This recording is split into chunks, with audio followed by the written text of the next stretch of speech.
दोस्तों नमस्कार। फिल्मी संगम चैनल पर आप सभी का एक बार फिर से स्वागत है। आज 9 जुलाई 2025 यानी कि गुरदत्त की जन्म शताब्दी है। आज ही के दिन 1925 को गुरदत्त का बेंगलोर में जन्म हुआ था। उसके कुछ समय बाद उनका पूरा परिवार मुंबई शिफ्ट हो गया था, जो कि उस वक्त बम्बई कहा जाता था। और महज 39 साल की छोटी सी उम्र में 10 अक्टूबर 1964 का गुरदत्त का निधन हो गया था।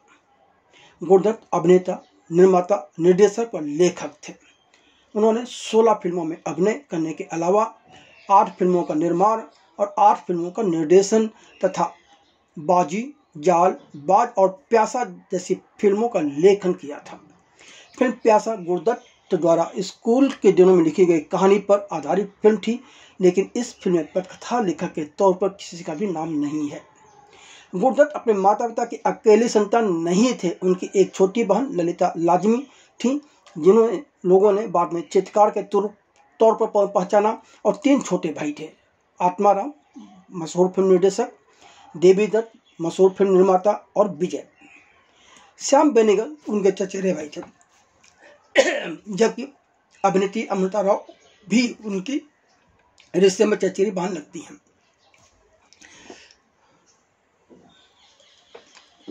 गुरदत्त के निधन के 7 साल बाद आज भी हम गुरदत्त के सिनेमा से सीख सकते हैं। उनकी फिल्में आज भी टेक्स्टबुक की तरह हैं। उनकी फिल्म कागज़ के फूल तो कई स्कूलों में पढ़ाई जाती है। गुरदत्त सिनेमा के मास्टर और सिनेमा के जीनियस इंसान थे। सिनेमा में उनका कोई सानी नहीं था। उनकी सोच, उनकी कैमरा के टेक्निक, उनके डांस फिल्माने का जो तरीका था वो बहुत ही अलग था। इंडियन मेलोड्रामेटिक ट्रेडिशन को निखारने का श्रेय भी गुरदत्त को ही जाता है। इसकी मूल वजह यह है कि गुरदत्त को स्कूल दिनों से ही संगीत, नाट्य व डांस में ट्रेनिंग मिलने लगी थी। जी हाँ, वह इस संगीत, नाट्य और डांस की ट्रेनिंग लेने के लिए बाकायदा अल्मोड़ा गए थे, और अल्मोड़ा में उन्होंने उदय शंकर के स्कूल से ट्रेनिंग ली थी, जो कि उनके सिनेमा में बाकायदा नजर आता है। ये वजह है कि वह अपने आप में बेहतरीन निर्देशक थे। तभी तो गीतों के फिल्मांकन में गुरदत्त को महारत हासिल थी। उनके फिल्माए गए सभी गीत लोकप्रिय हैं। उनके गीतों में संगीत के साथ ही लाइट व मूवमेंट की भी कोरियोग्राफी नजर आती है। जबकि उनकी फिल्मों के सेट पर कैमरामैन, संगीतकार, कोरियोग्राफर सभी हुआ करते थे। गुरदत्त से पहले शशिधर मुखर्जी, बरुआ मुखर्जी, बिमल रॉय, नितिन बोस और कमाल अमरोही जैसे फिल्मकार इंडियन मेलोड्रामेटिक ट्रेडिशन की फिल्में बनाते रहे हैं, लेकिन उसमें निखार लाने, उसमें इजाफा करने का काम गुरदत्त की सिनेमा ने किया, और गुरदत्त ने उसके बाद ही सिनेमा जगत में कदम रखा था। गुरदत्त ने इंडियन मेलोड्रामेटिक सिनेमा के ट्रेडिशन को निखारते हुए उसमें भावनाओं के सैलाब को ऐसा पिरोया कि लोग उनकी फिल्मों के दीवाने हो गए, और आज भी उनकी फिल्में कल्ट सिनेमा मानी जाती हैं, कालजयी सिनेमा माना जाता है। 9 जुलाई 1925 को बंगलौर में जन्मे गुरदत्त का असली नाम वसंत कुमार शिवशंकर पादुकोणे था। उन्होंने 1950 और 1960 के दशक में प्यासा, कागज के फूल, साहिब बीबी और गुलाम तथा 14वीं का चांद सहित कई उत्कृष्ट फिल्में बनाई।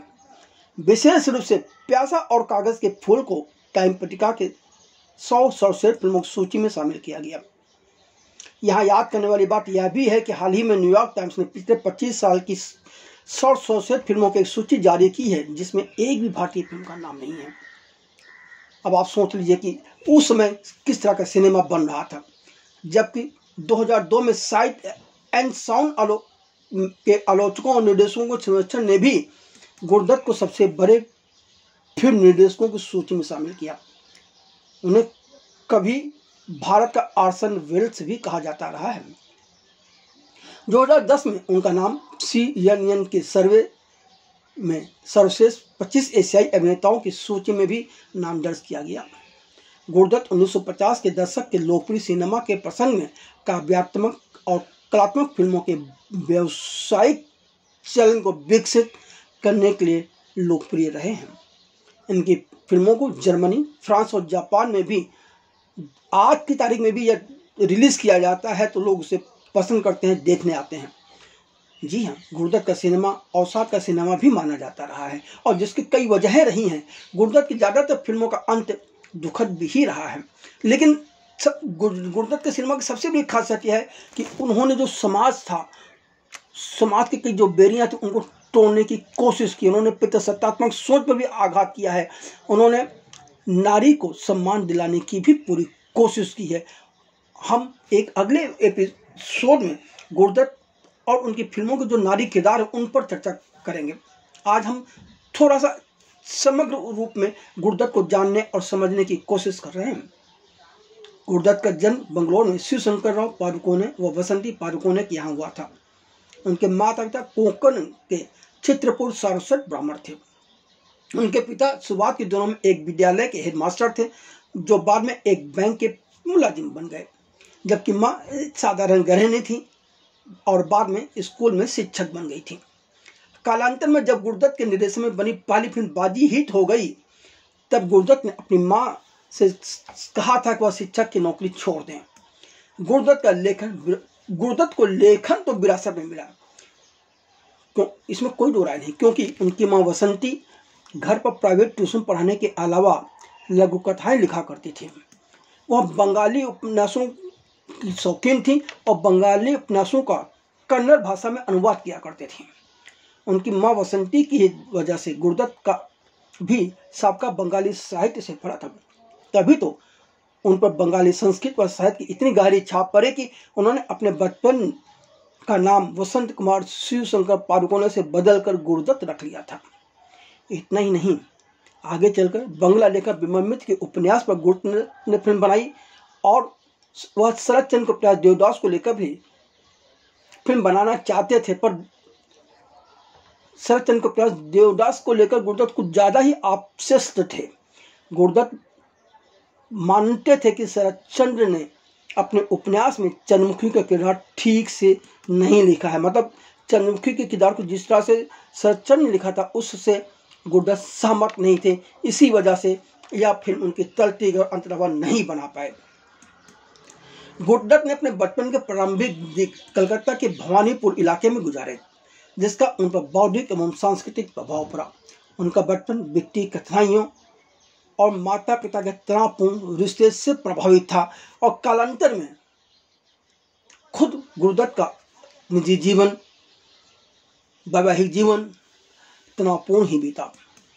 गुरुदत्त की दादी नित्य शाम को दिया जलाकर आरती किया करती थी और 14 साल के गुरुदत्त दिए की रोशनी में दीवार पर अपनी उंगलियों की विभिन्न मुद्राओं से तरह तरह के चित्र बनाया करते थे।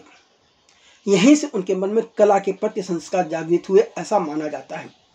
दिए की रोशनी से जो परछाई दीवार पर बनती थी, उसने गुरुदत्त के मन मस्तिष्क पर अमिट छाप छोड़ी और अगर हम उनकी फिल्मों का बारीकी से अध्ययन करें तो उनकी हर फिल्म के किरदारों का इंट्रोडक्शन परछाई से ही होता नजर आता है। कहीं से किसी परिचर्चा में मशहूर फिल्म पटकथा लेखक कमलेश पांडे ने गुरुदत्त के संबंध में कहा है, गुरुदत्त को मैं परछाइयों की सल्तनत का सुल्तान मानता हूँ। उनकी हर फिल्मों में परछाइयों का खूबसूरत उपयोग है। हर मुख्य किरदार की एंट्री परछाई से होती है। परछाइयों से निकले हुए किरदारों के लिए ही फिल्में बनाई हैं। जब गुरुदत्त 16 साल के थे तब उन्हें 5 साल का 75 रुपये सालाना वजीफा यानी छात्रवृत्ति मिली और वह अल्मोड़ा जाकर उदय शंकर के नाट्य नाटक और संगीत अकादमी में शिक्षा लेना शुरू कर दिया था। अल्मोड़ा में उनके गुरु उदय शंकर ही थे। 1944 में द्वितीय विश्व युद्ध के कारण Uday Shankar India culture centre बंद हो गया और गुरुदत्त को वापस लौटना पड़ा था। पर कुछ लोग यह भी कहते हैं कि अल्मोड़ा में उदय शंकर के नृत्य और नृत्य कला विद्यालय की प्रमुख महिला के साथ संबंध होने के बाद 1944 में गुरुदत्त को वहाँ से निकाल दिया गया था। अल्मोड़ा से वह सीधे मुंबई अपने माता पिता के पास आने के बजाय कलकत्ता चले गए थे, जो अब कोलकाता हो गया है, और लीवर ब्रदर्स के एक फैक्ट्री में एक टेलीफोन ऑपरेटर के रूप में नौकरी करने लगे थे। गुरुदत्त ने घर तार भेजकर बता दिया था कि उन्हें नौकरी मिल गई है। हालांकि जल्द ही उनका इस नौकरी से मोह भंग हो गया और वह उस वक्त के बम्बई और अब के मुंबई में अपने माता पिता के पास लौट आए थे। कुछ समय बाद अल्मोड़ा में ली गई उनकी नृत्य की शिक्षा काम आ गई। जब उन्हें पुणे में प्रभात फिल्म कंपनी में 3 साल के एग्रीमेंट के तहत नौकरी मिल गई थी और उन्हें फिल्मों में कोरियोग्राफ करना था। जी हाँ, कभी अग्नि न रही इस प्रोडक्शन कंपनी ने अपने सर्वश्रेष्ठ प्रतिभावान वी शांताराम को पहले ही विदा होते देख लिया था, जिन्होंने तब तक राजकमल मंदिर के नाम से अपनी खुद की प्रोडक्शन कंपनी शुरू कर दी थी। इसलिए प्रभात कंपनी ने गुरुदत्त जैसे तमाम कलाकारों को अपने यहाँ आश्रय दिया। प्रभात कंपनी में ही गुरुदत्त की मुलाकात 2 ऐसे लोगों से हुई जो उनके आजीवन अच्छे दोस्त बने रहे। उनमें से एक थे अभिनेता रामान और दूसरे थे अभिनेता, निर्माता, निर्देशक देव आनंद। रामान और देव आनंद भी उन दिनों संघर्ष कर रहे थे तथा गुरुदत्त की ही तरह प्रभात फिल्म कंपनी के गेस्ट हाउस में रहते थे। एक दिन देवानंद की शर्ट गुम हो गई, जिसकी तलाश करते हुए देवानंद की मुलाकात गुरुदत्त से हो गई और पता चला कि फिल्म हम एक है में देवानंद हीरो तथा गुरुदत्त कोरियोग्राफर है। उस दिन से यह हमेशा के लिए दोस्त बन गए। उसी वक्त देवानंद और गुरुदत्त इस बात पर सहमत हुए थे कि अगर गुरुदत्त फिल्म निर्माण करेंगे तो वह देवानंद को अपनी फिल्म में हीरो लेंगे और अगर देवानंद फिल्म का निर्माण करते हैं तो वह गुरुदत्त को अपनी फिल्म का निर्देशक बनाएंगे। गुरुदत्त से किए गए उस वादे को निभाते हुए दोनों ने लगातार 2 सुपरहिट फिल्में एक साथ बनाई। जब 1951 में 1951 में देवानंद व उनके बड़े भाई चेतन आनंद ने नवकेतन फिल्म्स की शुरुआत की तो चेतन आनंद की इच्छा के विपरीत जाकर देवानंद ने फिल्म बाजी का निर्देशक गुरुदत्त को बनाया। वह अपने दोस्त से किया हुआ वादा भूलना नहीं चाहते थे, उससे पीछे मुड़ना नहीं चाहते थे। इस फिल्म की कहानी बलराज साहनी ने लिखी थी, पर गुरुदत्त और बलराज साहनी की सोच में जमीन आसमान का अंतर था। गुरुदत्त ने फिल्म के क्रेडिट में बलराज साहनी के साथ कहानी का श्रेय भी साझा किया, लेकिन फिल्म निर्माण के दौरान बलराज गुरुदत्त की कार्यशैली से बिल्कुल खुश नहीं थे। बलराज साहनी थारे कट्टर वामपंथी। बलराज उन दिनों इप्टा यानी कि भारतीय जननाट्य संघ के साथ जुड़े हुए थे और उनके लिए फिल्मों का मतलब सामाजिक विचारों और समानता और न्याय के संदेशों को फैलाना था, जबकि गुरुदत्त थारे ज्ञान मुखर्जी फिल्म निर्माण के स्कूल के विद्यार्थी और व्यावसायिक फिल्में बनाना चाहते थे। वह दर्शकों को कुछ सिखाने की बजाय एक सफल और मनोरंजक फिल्म बनाने के लिए नृत्य, गाने और मुख्य धारा के तत्वों में मैंने कमर्शियल एस्पेक्ट में रुचि रखते थे। अपनी आत्मकथा में साहनी ने लिखा है कि कैसे गुरुदत्त की पटकथा की समझ कमजोर थी। जहां साहनी को लगता था कि पटकथा फिल्म का सबसे महत्वपूर्ण तत्व है, वहीं गुरुदत्त ने उन गीतों पर अधिक ध्यान केंद्रित किया जो हिंदी फिल्मों में या यूँ कहें हिंदी सिनेमा में उनकी पहचान बन गए। बार बार होने वाले झगड़ों के बावजूद देवानंद सदा अपने दोस्त गुरुदत्त के साथ मजबूती के साथ खड़े रहे। अक्सर निर्देशक और पटकथा लेखक के बीच तीखी बहस के दौरान शांति बनाने रखने की जिम्मेदारी देवानंद की ही होती थी। फिल्म बाजी की कहानी देवानंद के करीबी दोस्त अभिनेता बलराज साहनी ने लिखी थी, जैसा कि मैंने पहले बताया, पर इसके साथ दूसरे लोग भी बहुत बेहतरीन जुड़े थे। मसलन जोरा सहगल को कोरियोग्राफी की जिम्मेदारी सौंपी गई थी। यश डी बर्मन संगीतकार थे, जबकि शानदार कवि साहिल लुधियानवी गीत लिख रहे थे। गीता राय गीत गा रही थी। पार्श्व गायन के सपने को लेकर मुंबई पहुंचे युवा राज खोसला ने हिंदी सिनेमा के सबसे सफल निर्देशकों में से एक बनने से पहले बाजी में गुरुदत्त के सहायक रूप में अपनी यात्रा शुरू की थी। इसी फिल्म के निर्माण के दौरान गीता राय और गुरुदत्त के बीच नजदीकियां बढ़ी थी, जिनसे 26 मई 1953 को गुरुदत्त ने विवाह कर लिया था।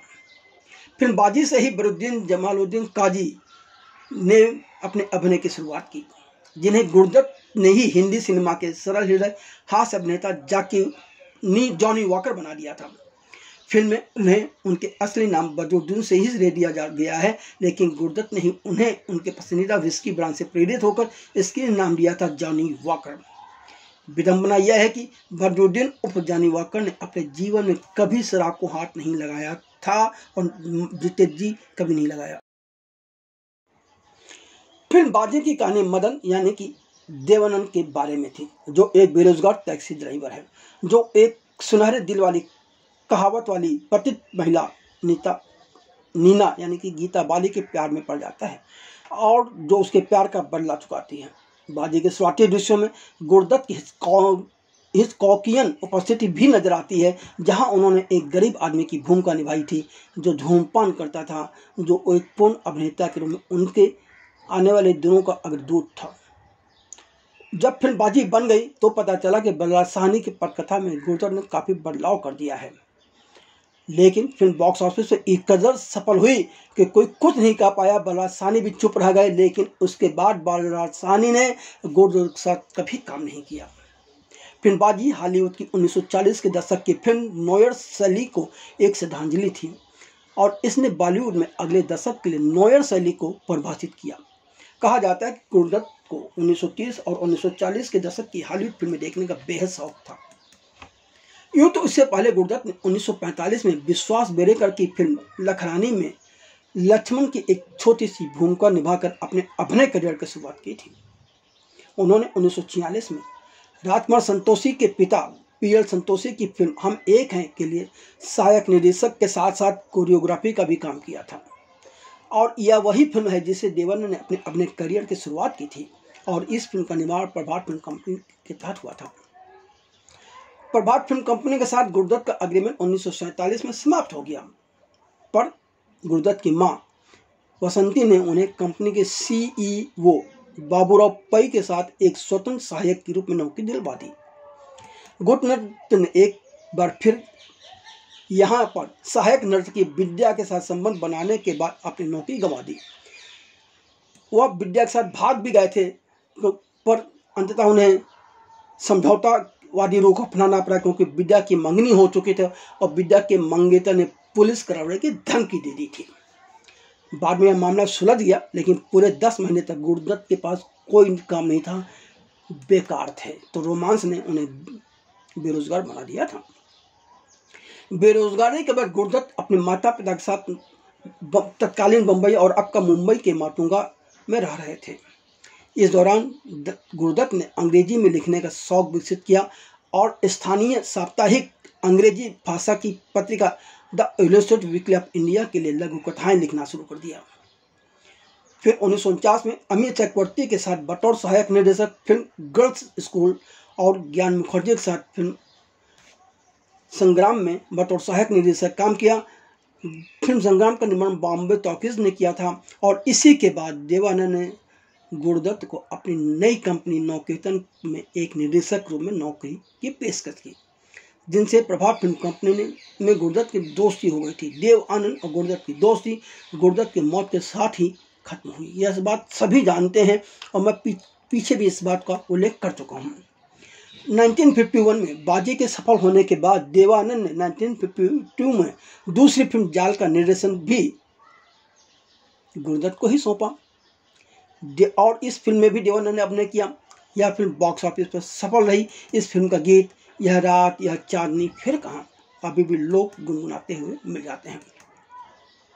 गुरुदत्त ने 1953 में एक एक्शन प्रधान फिल्म बाज का निर्देशन और उसमें अपने दोनों किया। इसमें गीता बाली भी थी। गुरुदत्त के साथ मुख्य भूमिका थी। कहा जाता है कि इस फिल्म की असली निर्माता गीता बाली ही थी, और उन्होंने देवानंद की सलाह पर ही गुरुदत्त को निर्देशक चुना था, पर बाद में गुरुदत्त ने खुद को ही लीड किरदार में ले लिया। यह अलग बात है कि फिल्म बाज में निर्माता के रूप में हरिदर्शन का नाम गया था। हालांकि फिल्म ने बॉक्स ऑफिस पर बहुत अच्छा प्रदर्शन नहीं किया, लेकिन इससे गुरुदत्त की टीम जरूर बनवा दी थी, जिसने बाद की फिल्मों में अच्छा प्रदर्शन किया। और गुरुदत्त की इस टीम में अभिनेता माने कॉमेडियन के रूप में जानी वाकर, कैमरामैन के रूप में बीके मूर्ति, लेखक के और निर्देशक के तौर पर अबरार अलवी, लेखक और निर्देशक के तौर पर राज खोसला, हीरोइन के तौर पर वहीदा रहमान का जोड़ा हो गया था। बाज की असफलता के बाद भी गुरुदत्त व देवानंद की दोस्ती में कोई अंतर नहीं आया। इसके बाद गुरुदत्त ने 1954 में आर पार तथा 1955 में मिस्टर एंड मिसेस 55 का निर्माण व निर्देशन किया। मिस्टर एंड मिसेस 55 जैसी बेहतरीन रोमांटिक कॉमेडी फिल्म का निर्देशन गुरुदत्त ने ही किया था, और इस फिल्म में उधर तू हंसी हो इधर मैं जवां हूँ बेहतरीन गाना कमाल का था जो आज भी लोगों को याद है। इसी फिल्म में कव्वाली भी है, जब मेरी दुनिया लुट रही थी और मैं खामोश था। और लेकिन इन दोनों के फिल्मांकन में गुरुदत्त की छाप को आप आसानी से महसूस कर सकते हैं। फिर इस ट्रेडिशन को उन्होंने प्यासा, कागज़ के फूल, साहिब बीबी और गुलाम में भी दोहराया। वह फिल्में निर्देशित न करें तो भी गानों को यानी कि नृत्य निर्देशन वह खुद किया करते थे अपनी फिल्मों में। और इस बात का सबसे बड़ा उदाहरण 14वीं का चांद है। 14वीं का चांद का निर्देशन खुद गुरुदत्त ने नहीं किया था, जब सादिक ने किया था, पर इसके गानों का निर्देशन खुद गुरुदत्त ने किया था। 1956 में फिल्म CID का निर्माण गुरुदत्त ने किया, लेकिन निर्देशन नहीं किया था और इसके निर्देशन की जिम्मेदारी उन्होंने अपने सहायक राज खोसला को सौंपी थी। लेकिन 1956 में ही सैलाब और 1957 में प्यासा का निर्माण निर्देशन करने के साथ साथ अपने भी गुरुदत्त ने किया था। जी हाँ, थ्रिलर, एक्शन और कॉमेडी से आगे बढ़कर गुरुदत्त कुछ गहरा और गंभीर बनाने की इच्छा रखते हुए आगे बढ़ गए। कई सालों से वह प्यासा उनका ड्रीम प्रोजेक्ट था। गुरुदत्त ने स्कूल के दिनों में ही एक कहानी कसमस लिखी थी और उसी कहानी पर उन्होंने प्यासा बनाई थी। कहा जाता है कि गुरुदत्त ने कसमस की कहानी इस तरह से लिखी थी कि फिल्म प्यासा बनाते समय इसकी स्क्रिप्ट यानी कि पटकथा लिखने की जरूरत नहीं पड़ी, सिर्फ संवाद लिखे गए थे। मशहूर लेखक अबरार अलवी की माने तो गुरुदत्त ने प्यासा की कहानी इस तरह से लिखी थी कि फिर पटकथा लिखने की जरूरत ही नहीं पड़ी, सिर्फ संवाद अलग से लिखवाए गए थे। 1957 में यह फिल्म रिलीज हुई तो इसने दर्शकों और आलोचकों को चौंका दिया था। आलोचकों ने तो उसकी ऐसी प्रशंसा की कि लोग सोच नहीं पाए और फिल्म को जबरदस्त व्यावसायिक सफलता भी हासिल हुई थी। प्यासा में वहीदा रहमान वेश्या के किरदार में, पर वेश्या के किरदार को गुरुदत्त ने शुद्धता की ऊंचाई प्रदान की। यह फिल्म एक कालातीत क्लासिक फिल्म बन गई जिसने टाइम मैगजीन की 100 फिल्मों की सूची में जगह बनाई। टाइम मैगजीन ने लिखा कि हर इंसान को मरने से पहले जिन 100 फिल्मों को देखना चाहिए उनमें से प्यासा एक महत्वपूर्ण फिल्म है। फिल्म प्यासा में गुरुदत्त ने पितृसत्तात्मक सोच पर आघात करने के साथ ही नारी व नर की समानता की भी बात की। इस फिल्म में एक सीन है जिसमें विजय खाना खा रहे हैं। विजय यानी कि गुरुदत्त, पर विजय के पास पैसे नहीं। उस वक्त गुलाब जाकर उसे पैसा देती है और कहती है कि तुम खाओ। तब जो समानता का भाव नजर आता है वह बहुत कम फिल्मों में नजर आता है। प्यासा में वह पनप रहे अमीर समाज पर भी आघात करते हैं। वह प्रकाशन जगह का नंगा चेहरा भी सामने लाकर रख देते हैं। उनकी फिल्मों में विलेन में कई स्टडी पड़ते नजर आती हैं। उनकी फिल्मों के ज़्यादातर किरदार ग्रेसियस वाले हैं। 2 जनवरी 1959 को बतौर अभिनेता व निर्देशक गुरुदत्त कागज के फूल लेकर आए। इसे एक कालजयी फिल्म माना जाता है। फिल्म की कहानी एक प्रसिद्ध निर्देशक सुरेश सिन्हा यानी कि गुरुदत्त की कहानी है, जो अभिनेत्री शांति यानी कि वहीदा रहमान से प्रेम करने लगता है। उन्हीं दिनों निजी जीवन में भी गुरुदत्त व वहीदा रहमान की प्रेम कहानी चर्चा में थी। अफसोस, यह फिल्म बुरी तरह से बॉक्स ऑफिस पर असफल हो गई और उसने गुरुदत्त को बुरी तरह से तोड़ कर रख दिया। कागज के फूल से गुरुदत्त को करीबन 17 करोड़ रुपए का नुकसान हुआ था। यह 1959 की बात है। आज की तारीख में यह रकम 200 करोड़ रुपए से भी अधिक की हो जाती है। उन दिनों गुरुदत्त के वैवाहिक जीवन में काफ़ी उथल पुथल मची हुई थी। जब कागज के फूल बनी तब गुरुदत्त की गीता के साथ शादी लगभग टूट चुकी थी, जिसे सुधारा नहीं जा सकता था। यह एक चिंताजनक आत्मकथात्मक फिल्म थी जिसमें उनके अपने जीवन को दर्शाया गया था।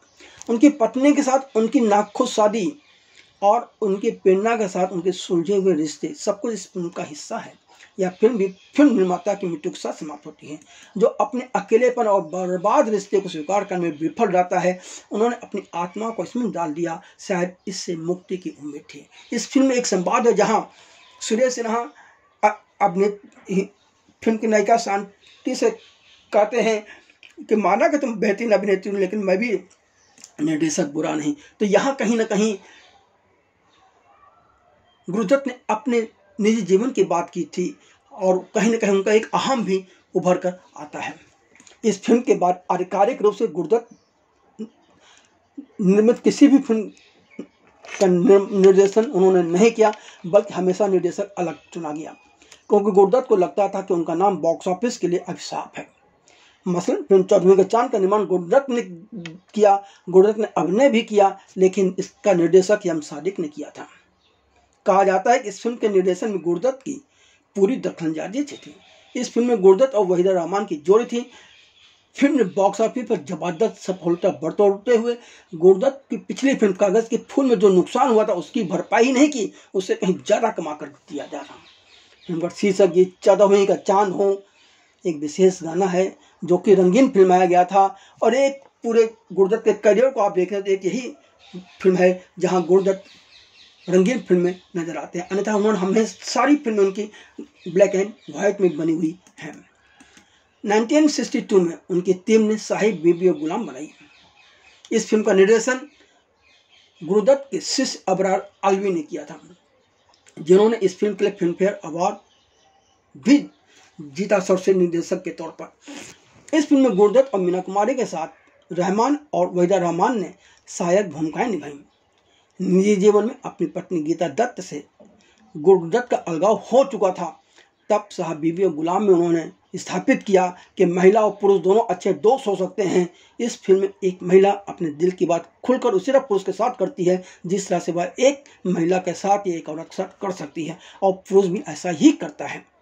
साहिब बीबी और गुलाम में छोटी बहू यानी कि मीना कुमारी का किरदार पितृसत्तात्मक सोच का प्रतीक है।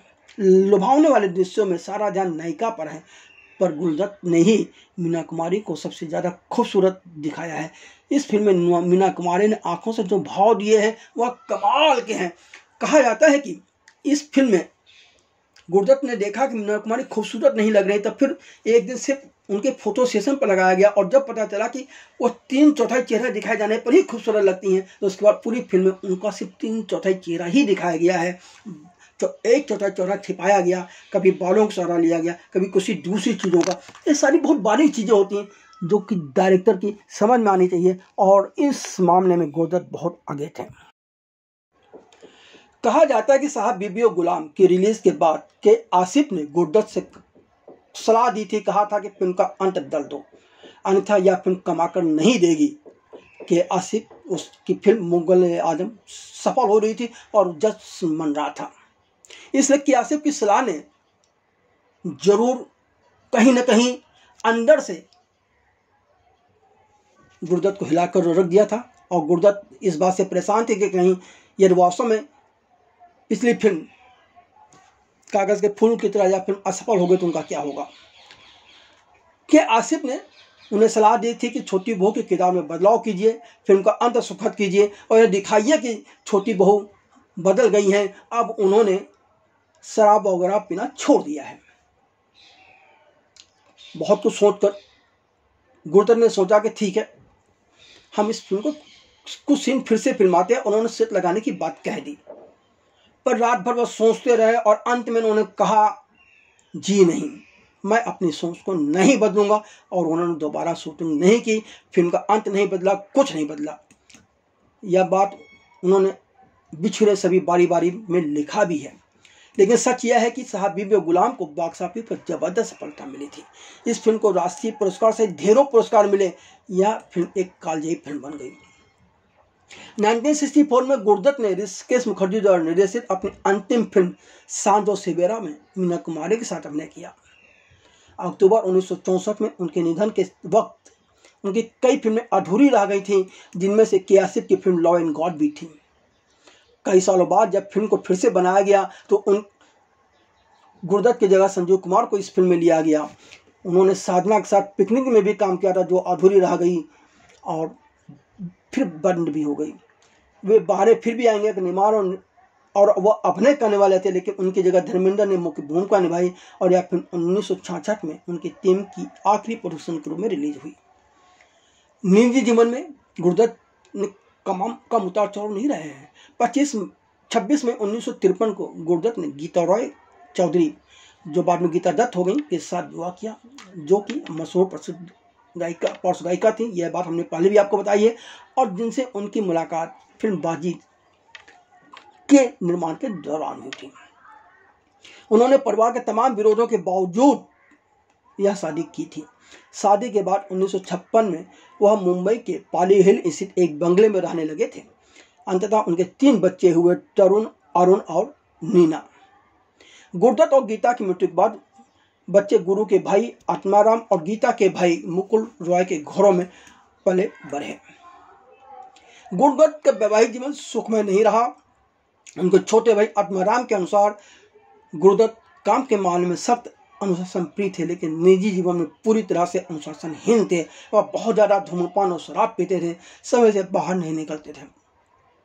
अभिनेत्री वेदा रहमान के साथ गुरुदत्त के रिश्ते ने भी उनकी शादी के खिलाफ काम किया, यानी कि शादी को तुड़वाने में इस रिश्ते की चर्चाएं भी अपना असर दिखाया। मृत्यु के समय तो गुरुदत्त गीता से अलग हो चुके थे और अकेले बांद्रा का बंगला छोड़कर पैदल रोड पर एक किराए के मकान बना रहे थे। गुरुदत्त का 10 अक्टूबर 1964 को निधन हुआ और पूरे 8 साल बाद 1972 में 41 साल की उम्र में अत्यधिक शराब पीने के कारण गीता दत्त का निधन हुआ था, क्योंकि उनका लीवर क्षतिग्रस्त हो गया था। जी हाँ, 10 अक्टूबर 1964 को गुरुदत्त बंबई में पैदल रोड स्थित अपने किराए के अपार्टमेंट में अपने बिस्तर पर मृत पाए गए थे। कहा जाता है कि वह शराब और नींद की गोलियां मिलकर पी रहे थे। उनकी मौत आत्महत्या हो सकती है या फिर आकस्मिक ओवरडोज, यह सच आज तक बाहर नहीं आया। हाँ, यह भी सच है कि इससे पहले भी वह 2 बार आत्महत्या का प्रयास कर चुके थे। ऐसा एक बार उनकी बहन ललिता लाजमी ने स्वीकार किया था, बताया था। ललिता लाजमी ने कहा कि जिस तरह की गंभीर फिल्में वे बना रहे थे उसका भी असर उन पर पड़ रहा था। उनका व्यक्तित्व उन फिल्मों को, गंभीर फिल्मों को बनाते बदल गया था। गुरुदत्त दूसरे दिन, जिस दिन उनकी मौत हुई है, उसके दूसरे दिन अभिनेत्री माला सिन्हा और अभिनेता राज कपूर के साथ अपनी फिल्म बाहरें फिर भी आएंगी के लिए बातचीत करने वाले थे कि कैसे आगे बढ़ा जाएगा। उनकी मृत्यु के 12 साल बाद उनकी मां वसंती पादुकोण ने उनकी जीवनी कन्नड़ भाषा में लिखी, जो कि 1976 में बाजार में आई थी और इसका शीर्षक था नन्ना मग गुरुदत्त, यानी कि मेरा पुत्र गुरुदत्त जीवन कथा। राज कपूर, महबूब खान और बिमल राय के साथ गुरुदत्त उन कुछ भारतीय फिल्म निर्देशकों में से एक थे जो 1950 और 1960 के मध्य के बीच कलात्मक और व्यावसायिक सफलता का एक स्वच्छ मिश्रण हासिल करने में सक्षम रहे थे। उनके भाई आत्मा राम ने 1969 में निर्देशित अपनी फिल्म चंदा और बिजली में अपने भाई गुरुदत्त को ही समर्पित की थी। उन्हें बांद्रा वेनिसन स्थित वॉक ऑफ द स्टार्स में शामिल किया गया, जहां उनका ऑटोग्राफ सुरक्षित रखा गया। 11 अक्टूबर 2024 को भारतीय डाक द्वारा दत्त पर आधारित एक डाक टिकट भी जारी किया गया। गुरुदत्त की एक और खासियत थी, वह अपने हिसाब से अपनी सोच के अनुसार फिल्म बनाते थे, फिर भी उनकी फिल्में बॉक्स ऑफिस पर सफलता के रिकॉर्ड बनाती थी। इसका मतलब कहीं न कहीं उन्हें दर्शकों की भी समझ थी। देवानंद ने अपनी आत्मकथा में लिखा है कि मौत से महज 4 दिन पहले 6 अक्टूबर 1964 को गुरुदत्त ने देवानंद को फोन किया था। देवानंद ने कहा, अपने जीवन के अंतिम दिनों ने मुझे फोन किया और कहा कि वह मुझे अपना घर बुलाना चाहेंगे, तो मैं उनसे मिलने गया। मैंने तब उस व्यक्ति को देखा, उनके बाल झड़ चुके थे, वह कमजोर था, वह पीड़ित था, या वह गुरु नहीं था जिसे मैं जानता था। हमने साथ में एक फिल्म बनाने पर चर्चा की। मैंने उनसे कहा, देखिए आप एक बढ़िया स्क्रिप्ट क्यों नहीं लिखते, चलो इसे बनाते हैं।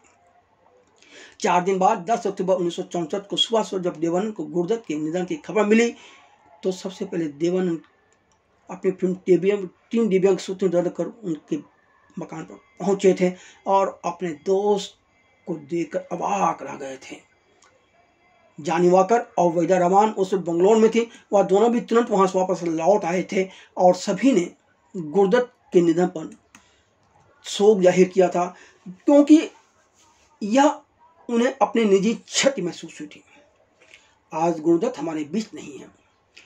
उनको इस दुनिया को अलविदा कहे हुए 60 साल पूरे हो चुके हैं, लेकिन गुरुदत्त की फिल्में आज भी प्रासंगिक हैं। उनकी फिल्मों को देखकर आज भी सिर्फ आम दर्शक नहीं बल्कि फिल्म निर्माण से जुड़े लोग भी शिक्षा ग्रहण कर सकते हैं, क्योंकि उनकी फिल्मों में दर्द, और उम्मीद जैसी सार्वभौमिक मानवीय भावनाओं के साथ साथ सामाजिक मुद्दों की खोज भी है। उनके दृश्य काव्यात्मक शैली है, आपको लगेगा जैसे कि कविता चल रही है। उनका काम फिल्म निर्माताओं को प्रेरित करता है और दर्शकों को आकर्षित करता है, जिससे वह भारतीय सिनेमा में एक कलातीत व्यक्ति बन गए हैं। यार गुरुदत्त की फिल्मों पर गौर किया जाए तो गुरुदत्त की फिल्में अकेलेपन, अलगाव और अर्थ की खोज जैसे गहन मानवीय अनुभवों पर आधारित होती थी, जो पीड़ितों के दर्शकों के साथ जूझती रही हैं। उनके किरदार जटिल भावनाओं और नैतिक द्विधाओं से जूझते हुए नजर आते हैं, जिससे वह और यह सारी चीज़ें आज भी प्रासंगिक हैं।